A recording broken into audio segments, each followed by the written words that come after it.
کیا اے N P یعنی عوامی نیشنل پارٹی بطور سیاسی جماعت پی ڈی ایم کے سامنے سرنڈر کرنے کو تیار ہے؟ کیونکہ مولانا فضل الرحمان صاحب مسلسل ایک بات کر رہے ہیں اور وہ کہہ رہے ہیں کہ جو جماعتیں الگ ہوئی ہیں وہ سرنڈر کر دیں، معذرت کر لیں، معافی مانگ لیں تو ان کے لیے یہ فورم کھلا ہوا ہے۔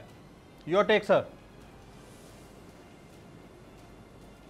بسم اللہ الرحمن الرحیم۔ بیٹا ایسی بات نہیں ہے، میں مولانا فضل الرحمان تو میرے بھائی ہیں، مسئلہ یہ نہیں ہے۔ مسئلہ یہ ہے کہ جو پارٹیاں اکٹھی ہوتی ہیں تو ان کو ساتھ چلانا جو صدر پریزیڈنٹ ہوتا ہے اس کا کام ہوتا ہے۔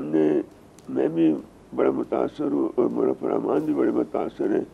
ہمارے ایک بزرگ ہوتے تھے شہزادہ نصر اللہ خان، وہ اتحاد بناتے تھے اور اتحاد لے کے چلتے تھے حکومتوں کے خلاف، اور ایک دفعہ انہوں نے بنائی 24 پارٹیاں تھیں۔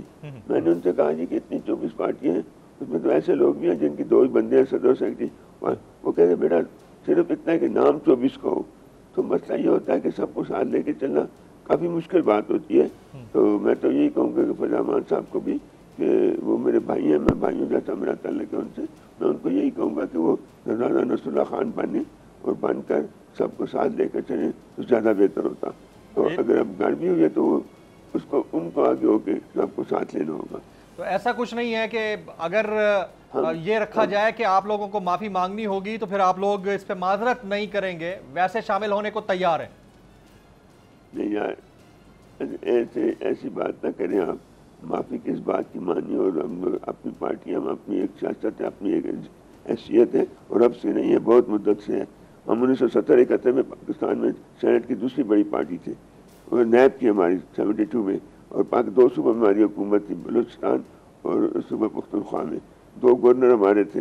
وہ تو ہم نے وہی ہوگا کہ ولی خان نے وہ بیان دے دیا جو آج کل ہمارے چیف آف آرمی اسٹاف دے رہے ہیں۔ انہوں نے یہ کہہ دیا کہ ہم پاکستان کو ہندوستان کے ساتھ اپنے مسائل حل کرنا چاہیے، اور بیٹھ کر بات کریں، جو پیسہ ہم اس عزائم پر، جنگی عزائم پر خرچ کریں، ان کو ہم اپنی اولاد پر، اپنے بچوں پر، اپنے پاکستان پر، اپنے ملک پر خرچ کریں تاکہ اس ملک کو ہم آباد کریں۔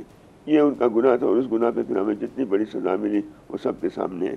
اس وقت ہمیں یہ کہا کہ غدار ہیں، ہندوستان کے ایجنٹ ہیں، پاکستان کے دشمن ہیں، اور ہماری تو دونوں حکومتوں کو توڑا گیا، ہمارے گارڈنوں کو ہٹایا گیا، پھر ہمارے ساتھ جو کچھ ہوا، پھر ہمارے متعلق یہ گیا کہ ہم نے اسلحہ منگایا عراق سے، اس کی نمائش کرائی گئی سورے پاکستان میں کہ ہم نے اسلحہ منگایا، پاکستان کو توڑنا چاہتے ہیں، اور سب باتیں جھوٹ موٹ کی سب بنائی گئی۔ تو ہم یہ نہیں کہتے، ہم یہ کہتے ہیں کہ ہم نے اس وقت جو بات کی تھی وہ بات آج ہمارے چیف آف اسٹاف بھی کر رہے ہیں اور حکومت بھی کر رہی ہے۔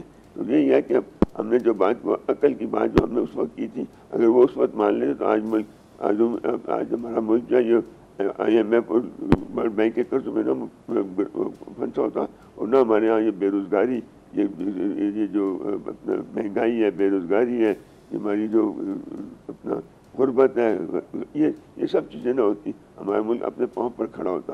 لیکن اس وقت کسی نے ہماری والی خان کی بات نہیں مانی۔ آج وہ بات یہ کر رہے ہیں جو انہوں نے اس وقت کی تھی، اور جتنی بڑی سزا ہمیں اس وقت ملی تھی۔ سبسکرائب کریں اور بیل دبائیں تاکہ کوئی خبر رہ نہ جائے۔